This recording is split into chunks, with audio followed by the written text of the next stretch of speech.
Welcome to the video, guys. Like and subscribe, and while you're at it, go check us out on Amazon.com. Go to Amazon, type in Yuri Bruce. We've got some books for you to check out there, including a walkthrough of Fiance Visa, a video version, an audio version. Just go check them out. Later. Let's get into this.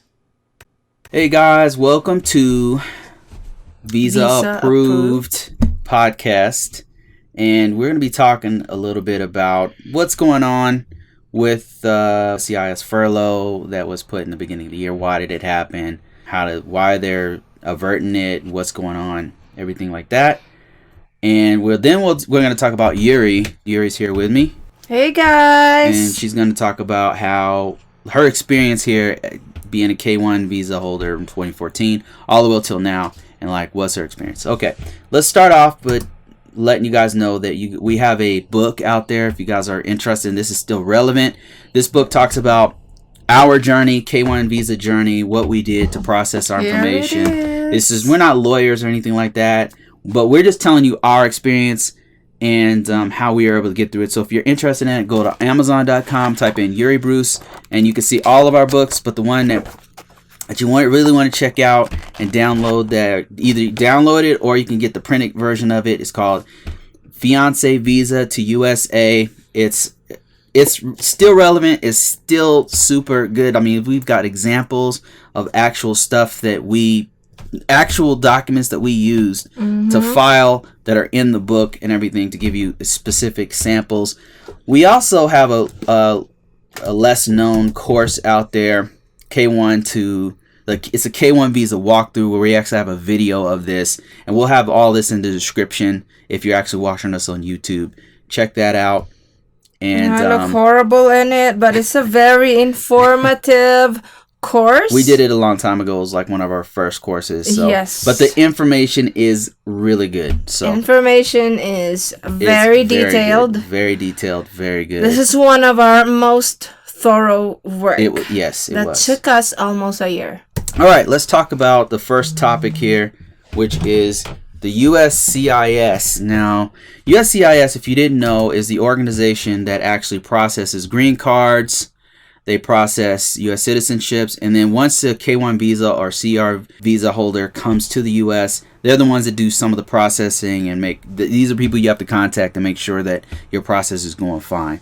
So, that being said, what happened was in May of beginning of this year, 2020, they were talking about cutting the budget. Well, actually, they did cut the budget of this agency. And also what happened was, because of COVID-19, they had a lower rate of people actually paying the fees that you have to pay to get into the country and to process the documentation because of that.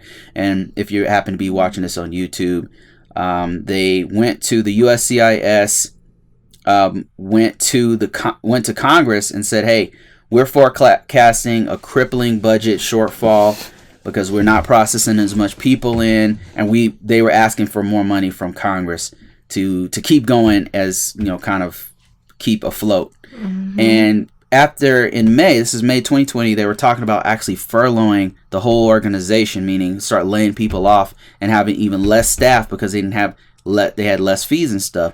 And that was supposed to happen in August, and they were gonna furlough, meaning lay off 13,000 people in the staff, which would have been that would have crippled the whole process. K1 visa, CR, everything would have slowed down to a halt. But luckily, they didn't do that, and so that's really good. But we're all kind of feeling the crunch of this whole COVID-19 thing as they stopped doing interviews and things like that.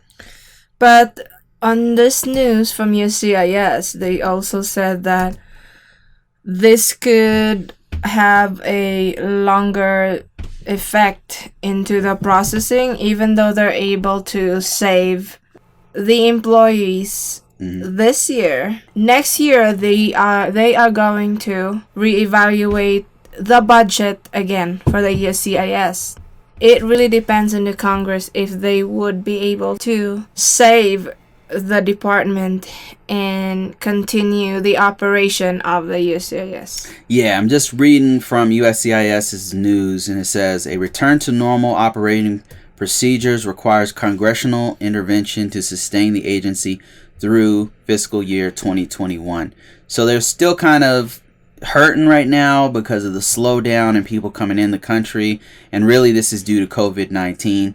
But another thing is they probably need an increase in budget at some point. And I don't know that maybe the next administration will increase the budget of USCIS and have a more complete and thorough immigration process. So correct me. It's not yet next year, but 2021. Fiscal year 2021, which is soon. So is that next year? That starts my gosh, now. I'm sorry. Starts October. So I'm like, this year doesn't feel like it's moving. So I'm thinking 2021 is 2 years away just because we've been stuck in this year without like doing that much.